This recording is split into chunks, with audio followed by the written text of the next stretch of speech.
أسفل المسجد النبوي في الحمامات ده بارك. ده رقم 3-4 مثلا. كده بارك تاني اللي في الوش ده بارك تاني. دي استخدام التطبيق والحجز للموقف. دي الحمامات يمينا يسارا.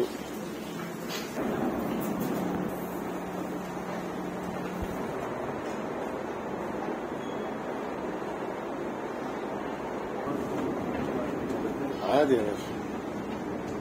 ده الدور الأرضي أو الثالث أرضي للحمامات. ده دور كمان حمامات.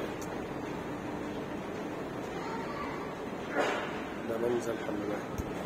كده طلعنا ناخد العكسي. ده حمامات تانية ونفس الموضوع في بارك تاني وجراج تاني. يعني هنا دي مكنة الجراج التاني.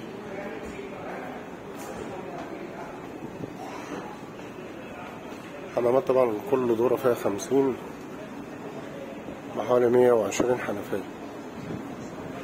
كده هنطلعوا التالت عشان نصعدوا إلى سطح الحرم. يبقى دورين تحت الأرض حمامات. كده طالعين لساحة المسجد النبوي، ساحة الحرم النبوي. طبعا انتوا عارفين الشمسات الكهرباء ديت بتقفل اهي كويس خالص.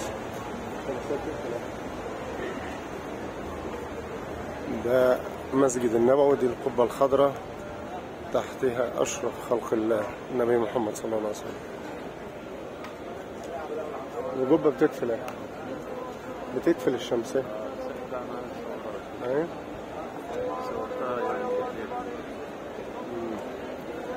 ده كده طلعنا من الأرضي دورين أرضي من الساحة بتاعة الحرم عشان نتوضى وندخل الحرم. دي مهندس مصري اللي عملها في البداية طبعا، ولكن دلوقتي تقريبا تنفيذ شركة ألمانية، إنما مصري في البداية اللي عملها. طالما الشمس غابت عن الحرم بتبتدي تقفل.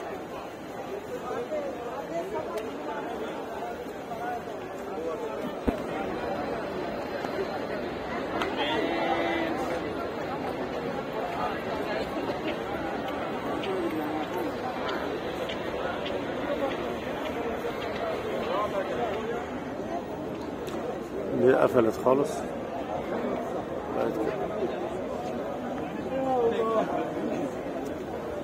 مذكر مهندس مصري هو اللي نفذها أول شيء. بعد كده طبعا هم تقريبا تعاقدوا مع شركة ألمانية هي اللي بتنفذهم.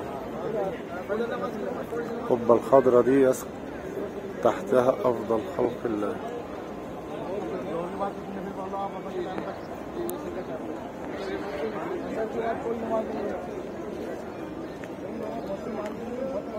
تطلع لفوق تقفل زي دي.